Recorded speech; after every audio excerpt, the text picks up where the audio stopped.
So ayun nga, nandito na kami sa Sitio Pulo. Simula na kami kanina pa. Habang ang lahat ng mga volunteers ay abalang-abala sa paghakot at pagre-repack ng mga groceries para sa pamilya, si Teacher Badong naman ay dala-dala ang baong kwento para sa mga bata. Nakaset up na ang mga gamot at vitamins para sa mga medical team. Ready na rin ang mga tsinelas at mga school supplies at bag.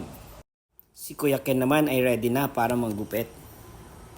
Si Kuya Queen magpapakitang gilas sa harap ng mga bata.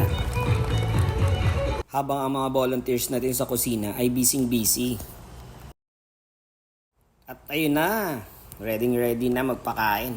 Hindi lang mga bata na pakain natin, pati na rin mga magulang. At ngayon, ang dental team naman ang atake. Meron pang pasumba.